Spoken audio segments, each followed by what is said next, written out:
நாம இப்ப இந்த வீடியோல எதை பத்தி பார்க்க போறோம் அப்படின்னா நம்மளோட சேயோன் ஏஎஸ் அகாடமி சார்பாக சேயோன் நடப்பு 365 அப்படின்ற ஒரு சீரீஸ் நம்ம ஆரம்பிச்சு வெற்றிகரமா போயிட்டு இருக்கு. அதுல நம்ம குறிப்பா வந்து பாத்தீங்கன்னா டெய்லி கரண்ட் அஃபேர்ஸ் அப்படின்றது கொடுத்துட்டு இருக்கோம். இன்னைக்கு ஏப்ரல் 16க்கான கரண்ட் அஃபேர்ஸ் தான் பார்க்க போறோம். ஓகே, இன்னைக்கு நியூஸ் பேப்பர்ல என்னென்ன முக்கியமான கரண்ட் அஃபேர்ஸ் வந்திருக்கு அப்படின்னு பார்ப்போம். இருதரப்பு வர்த்தகத்துல அமெரிக்காவை சீனா வந்து பாத்தீங்க அப்படின்னா விஞ்சியது. எந்த இருதரப்பு வர்த்தகம் அப்படின்னு பார்க்கும்போது இந்தியாவுக்கும் சீனாவுக்கும் இடையிலான இருதரப்பு வர்த்தகம், இந்தியாவுக்கும் சீனாவுக்கும் இடையிலான இருதரப்பு வர்த்தகம் வந்து அதிகரிச்சிருக்கு. அப்ப பாருங்க, நிதியாண்டில் இந்தியாவின் வர்த்தக போக்கில் ஒரு குறிப்பிடத்தக்க மாற்றம் வந்து பாத்தீங்கன்னா ஏற்படுத்தப்பட்டிருக்கு. எதுல அப்படின்னு பாத்தீங்கன்னா 2025 to 26. இப்ப இதுல பாருங்க, இதுல அமெரிக்காவை பின்னுக்கு தள்ளி சீனா நாட்டின் மிகப்பெரிய வர்த்தக பங்காளியாக உருவெடுத்திருக்கு. அப்போ இந்தியாவினுடைய மிகப்பெரிய வர்த்தக நாடா எது இப்போ உருவெடுத்திருக்கு அப்படின்னு பாத்தீங்கன்னா சீனா வந்து உருவெடுத்திருக்கு. இதுக்கு முன்னாடி அமெரிக்கா தான் நம்முடைய வர்த்தகத்துல பெரிய வர்த்தக கூட்டாளியா இருந்திருப்பாங்க. தற்போது வந்து பாத்தீங்கன்னா சீனா அந்த இடத்த வந்து தக்க வச்சிட்டு இருக்காங்க. இந்த வளர்ச்சி மாறி வரும் உலக பொருளாதார போக்குகளையும் ஏற்றுமதியில் குறிப்பிடத்தக்க வளர்ச்சியும் காணப்பட்டாலும் இந்தியா தொடர்ந்து சீன இறக்குமதிகளை சார்ந்திருப்பதை பிரதிபலிக்கிறது. இப்ப இதோட வந்து பாத்தீங்கன்னா நம்ம இந்தியாவும் சீனாவுக்கும் இடையில வர்த்தகம் அப்படின்றது இருந்தாலும் கூட இதுல வர்த்தக லாபம் அடையிறது யார் அப்படின்னு பாத்தீங்கன்னா சீனா தான். சீனாவினுடைய பெரும்பாலான பொருட்கள் இந்தியா என்ன பண்ணுது அப்படின்னா இறக்குமதி செய்துட்டு இருக்கு. பாருங்க, அதிகாரப்பூர்வ தரவுகளின்படி 2026ஆம் நிதியாண்டில் சீனாவுடனான இந்தியாவின் மொத்த வர்த்தகம் 151.1 பில்லியன் அமெரிக்க டாலர்களை எட்டியுள்ளது. எவ்வளவு அமெரிக்க டாலர் எட்டி இருக்கு? 151.1 பில்லியன் அமெரிக்க டாலர் வந்து எட்டியிருக்கு. இது 2013-14 மற்றும் 17-18 நிதியாண்டுகளுக்கு இடையில மீண்டும் 2020-21ஆம் நிதியாண்டுல சீனா வகித்து வந்த இந்தியாவின் முதன்மை வர்த்தக பங்குதாரர் என்ற நிலைக்கு மீண்டும் என்ன பண்ணிருக்கு? வந்திருக்கு. அப்ப அதுக்கு இடையில சில சிக்கல்கள் இருந்துச்சு. நமக்கும் சைனாவுக்கும் இடையில எல்லா பிரச்சனை இருந்துச்சு. இந்த மாதிரி நிறைய பிரச்சனைகள்ல அந்த இருதரப்பு உறவு அப்படின்றது சுமூகமா கிடையாது. மீண்டும் வந்து பாத்தீங்கன்னா அமெரிக்கா நம்ம மேல அதிக வரி விதிப்பை விதிச்ச காரணத்தினால இப்ப இந்த இருதரப்பு வர்த்தகம் அப்படின்றது மிகப்பெரிய அளவுல உருவாயிருக்கு. இது குறிப்பா 2013-14 அதே மாதிரி 17-18 மிகப்பெரிய அளவுல இருந்தது. தற்போது அதே நிலையை வந்து பாத்தீங்கன்னா எட்டியிருக்கு. 2024-25ஆம் நிதியாண்டு வரை தொடர்ந்து 4 ஆண்டுகள் முதலிடத்தில் இருந்த அமெரிக்கா தற்போது 2ஆம் இடத்திற்கு தள்ளப்பட்டிருக்கு. அப்ப முதலிடத்துல முன்னாடி யார் இருந்தாங்க? இந்தியாவுடைய வர்த்தக கூட்டாளியா அப்படின்னு பார்த்தோம்னா அமெரிக்கா. தற்போது அந்த இடத்தை அவங்க என்ன பண்ணிருக்காங்க? இழந்திருக்காங்க. அடுத்து பாருங்க, சர்வதேச நாணய நிதியத்தின் 2025ஆம் ஆண்டுக்கான மொத்த உள்நாட்டு உற்பத்தி தரவரிசையில் இந்தியா 6வது இடத்திற்கு சரிந்தது. அப்ப சர்வதேச நாணய நிதியத்தினுடைய அந்த கூற்றுப்படி 2025ஆம் ஆண்டுக்கான மொத்த உள்நாட்டு உற்பத்தி தரவரிசையில இந்தியா எத்தனாவது இடம் கேட்பாங்க? 6வது இடம் ஜிடிபியில. IMF உடைய தரவுப்படி 2025ஆம் ஆண்டில் இந்தியாவின் பெயரளவு மொத்த உள்நாட்டு உற்பத்தி ஜிடிபி 3.92 ட்ரில்லியன் அமெரிக்க டாலரா இருந்துச்சு. இது 4 ட்ரில்லியன் என மதிப்பிடப்பட்டுள்ள ஐக்கிய ராஜ்யம் அப்படின்னா இங்கிலாந்தை பின்னால் இந்தியாவை என்ன பண்ணுது அப்படின்னா இடம் பிடிக்க வைக்கிறது. அப்புறம் ஜப்பான் வந்து 4.44 ட்ரில்லியன் மொத்த உள்நாட்டு உற்பத்தியுடன் 4வது இடத்திலும், ஜெர்மனி 4.7 ட்ரில்லியன் மொத்த உள்நாட்டு உற்பத்தியுடன் 3வது இடத்துலயும் வந்து பாத்தீங்கன்னா இருக்காங்க. அமெரிக்கா 30.8 ட்ரில்லியன் மொத்த உள்நாட்டு உற்பத்தியுடன் தொடர்ந்து என்ன பண்றாங்க? முதலிடத்திலையும். அதே மாதிரி சீனா 19.6 ட்ரில்லியன் மொத்த உள்நாட்டு உற்பத்தியுடன் 2வது இடத்துலயும் வந்து பாத்தீங்கன்னா இருக்காங்க.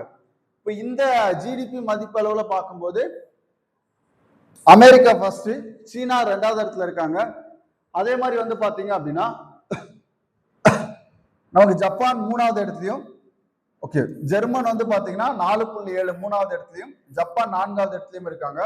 5வது இடத்துல வந்து பாத்தீங்க அப்படின்னா 4 ட்ரில்லியன் மதிப்போட யாரு இருக்காங்க அப்படின்னு பார்த்தோம்னா, ஓகே, 5வது இடத்துல வந்து பாத்தீங்கன்னா இங்கிலாந்து இருக்காங்க. 6வது இடத்துல திரும்ப என்ன பண்ணிருக்கு? இந்தியா வந்திருக்கு. அப்ப குறிப்பிடத்தக்க வகையில 2024ஆம் ஆண்டில் ஐக்கிய ராஜ்யத்தை முந்தி இந்தியா 5வது இடத்தில் இருந்தது. திரும்ப என்ன பண்ணிருக்காங்க? 6வது இடத்துக்கு வந்திருக்கு. ஓகே பாருங்க, 2040ஆம் ஆண்டுக்குள் கொக்கோவில் தன்னிறைவு அடைவதை இந்தியா இலக்காக நிர்ணயித்துள்ளது. அப்ப கொக்கோல தன்னிறைவு அடையக்கூடிய இலக்கு இந்தியா எந்த ஆண்டா நிர்ணயிச்சிருக்கு அப்படின்னு கேட்பாங்க. 2040. உள்நாட்டு உற்பத்தியை வலுப்படுத்துவதையும் இறக்குமதி சார்பை குறைப்பதையும் நோக்கமாக கொண்ட ஒரு விரிவான செயல் திட்டத்தின் கீழ் 2040ஆம் ஆண்டுக்குள் கொக்கோ உற்பத்தியில் தன்னிறைவு அடைய வேண்டும் என்ற ஒரு லட்சிய இலக்கை இந்தியா நிர்ணயிச்சிருக்கு. அப்ப கொக்கோ உற்பத்தியில இந்தியா எப்ப தன்னிறைவு அடையக்கூடிய இலக்கு வச்சிருக்காங்க அப்படின்னா 2040. ஆண்டுதோறும் 866 மில்லியன் டாலருக்கு அதிகமான கொக்கோ இறக்குமதி மற்றும் சீராக அதிகரித்து வரும் தேவையின் காரணமாக ஆத்ம நிர்பார் பாரத் தொலைநோக்கு பார்வைக்கு இணங்க இந்தியாவை உலக அளவில் போட்டித்தன்மை வாய்ந்த ஒரு கொக்கோ பொருளாதாரமாக மாற்றுவதை இது பாத்தீங்கன்னா நோக்கமாக கொண்டிருக்கு. ஓகேவா? அப்போ இந்த இலக்கு ஆண்டு கேட்பாங்க. 2040ஆம் ஆண்டுக்குள் கொக்கோவில் தன்னிறைவு அடைய இந்தியா என்ன பண்ணிருக்காங்க? இலக்கு நிர்ணயிச்சிருக்காங்க. அடுத்து பாருங்க, வேலையின்மை விகிதம் வெளியிடப்பட்டிருக்கு. தேசிய புள்ளியியல் அலுவலகம் பாத்தீங்கன்னா வேலையின்மை அந்த விகிதத்தை இந்த மார்ச்சுக்கான அந்த வேலையின்மை விகிதத்தை அறிவிச்சிருக்காங்க. அவங்களுடைய தரவுப்படி இந்தியாவின் வேலையின்மை விகிதம் எவ்வளவு அப்படின்னா 5.1 உயர்ந்துள்ளதுன்னு சொல்றாங்க. அப்ப வேலை செய்ய விருப்பம் இருந்து வேலை கிடைக்காத ஒரு நிலையை தான் நம்ம என்னன்னு சொல்லுவோம்? வேலையின்மை அப்படின்னு சொல்லுவோம்.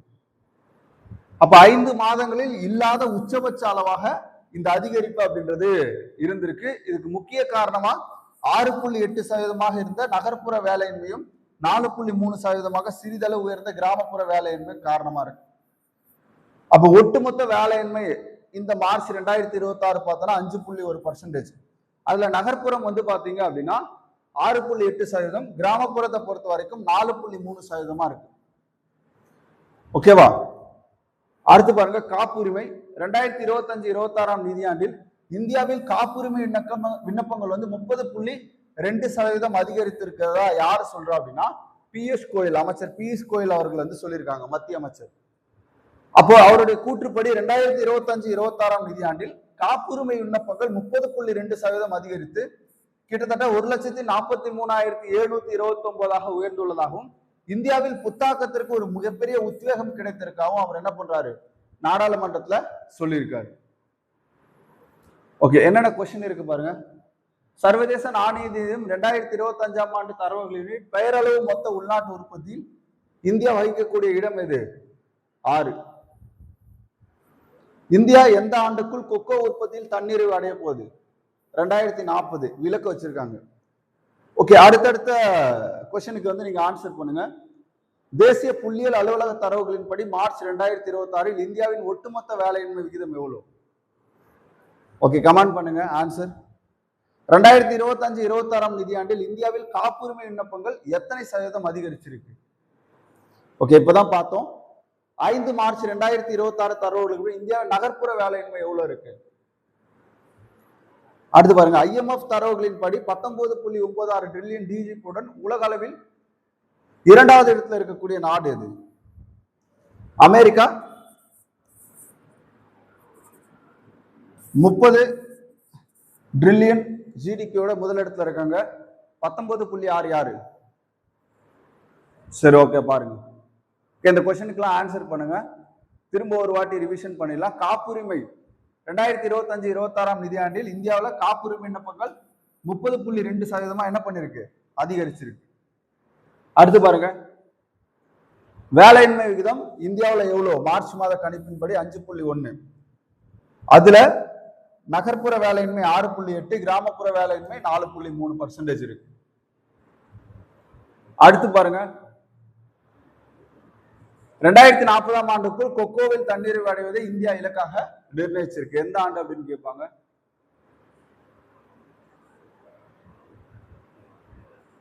சர்வதேச நாணய நிதியத்தின் 2025ஆம் ஆண்டு மொத்த உள்நாட்டு உற்பத்தி தரவரிசையில் இந்தியா 6வது இடத்திற்கு சரிந்து வச்சிருக்கு.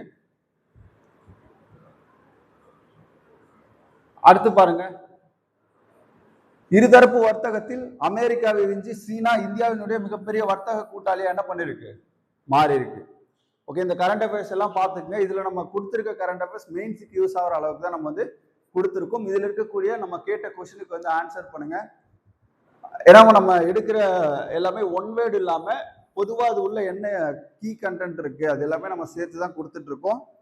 இதை பார்த்துக்கோங்க. பார்த்துட்டு அதுல இருக்க கொஸ்டினுக்கு வந்து ஆன்சர் பண்ணுங்க.